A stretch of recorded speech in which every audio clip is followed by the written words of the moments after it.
बच्चों क्लास 10 में सर्कल का टॉपिक शुरू कर रहे हैं, ठीक है। और इसका सबसे पहला थ्योरम है हमारे पास, the tangent at any point of a circle is perpendicular to the radius through the point of contact. Means जो टेंजेंट है किसी भी पॉइंट पर, जो सर्कल पे टेंजेंट जा रहा है, जिससे मैंने यहाँ पर ले लिया है, गिवन है circle with centre and radius.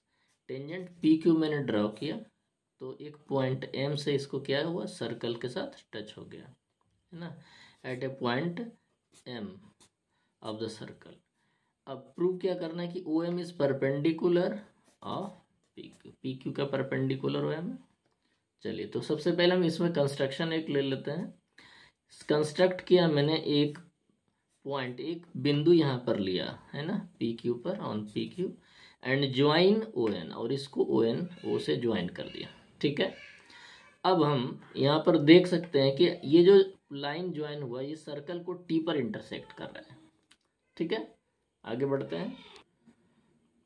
चूंकि एन जो है क्या है, एक पॉइंट है जो कि टेंजेंट पर पी क्यू पर जो हमने लिया भी यहाँ पर कंस्ट्रक्ट किया है, वो क्या है, lies outside of the circle. वो कहाँ पर है, सर्कल के बाहर है। तो फाइनली हम इसमें एक चीज देख सकते हैं कि जो ओ एन है मेरे पास, ओ एन, ये ओ एन क्या है, O T plus T N है।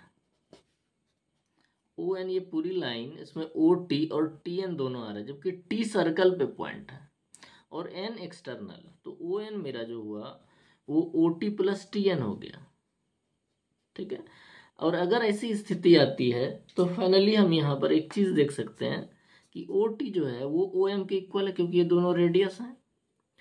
तो क्या मैं यहाँ पर लिख सकता हूँ कि O M is equal to O T, चूंकि रेडियाई रेडियस है ना। और इसी स्थिति में देन क्या हो जाएगा, O M less than O N हो जाएगा, क्योंकि ये क्या है, एक रेडियस के इक्वल है, और रेडियस से टी एन ये बड़ा है, कौन, हमारा ओ एन, ठीक है। और ऐसी स्थिति में ओ एम ओ टी के इक्वल है, तो टी एन ये क्या हुआ, ग्रेटर हो गया। तो फाइनली ओ एम क्या होगा, O M less than O N हो जाएगा, ठीक है।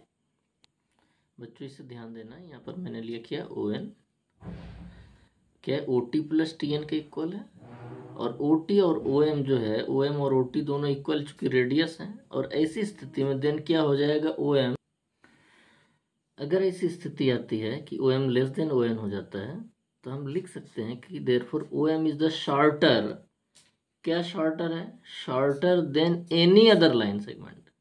अब जो ये ओ एम है किसी भी लाइन सेगमेंट से शॉर्टर होगा, जो भी लाइन हम ओ से पी के ऊपर खींचेंगे। सपोज यहाँ से लाइन खींचा हमने, यहाँ से लाइन खींचा, कोई भी लाइन जो होगी वो इससे ज़्यादा बड़ी होगी, और फाइनली इसके लिए अगर हम चेक करें तो ओ एम क्या होगा, शॉर्टर होगा।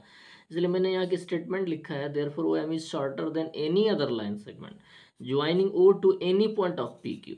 पी क्यू पर किसी भी पॉइंट पर अगर किसी लाइन को जोड़ा जाए ओ से, तो फाइनली ऐसी स्थिति में क्या होगा, वो ओ एम से बड़ा ही होगा। मीन्स ओ एम उससे क्या होगा, छोटा, वो एम क्या होगा, शॉर्टर होगा किसी भी लाइन सेगमेंट से जो कि ओ से पी क्यू तक खींचा जाए, इस पी क्यू तक, एम को छोड़कर, सिर्फ other than M. Means O M इससे जितनी लाइनें होगी वो बड़ी होगी, एंड फाइनली ओ एम क्या होगी, शॉर्टर होगी। इस प्रकार है ना, the shortest distance between A point and a line is the perpendicular distance. किसी भी पॉइंट से एक लाइन के साथ जो क्या होती है, शॉर्टेस्ट डिस्टेंस होती है, वो परपेंडिकुलर डिस्टेंस कहलाती है। और इसी स्टेटमेंट के आधार पर हम लिख सकते हैं O M is perpendicular of P Q. ये आपका प्रूव्ड हो गया पहला थ्योरम। इसे बहुत अच्छे से ध्यान से कर लेना है। मेरी ओर से बेस्ट विशेष हैं, बेस्ट ऑफ लक।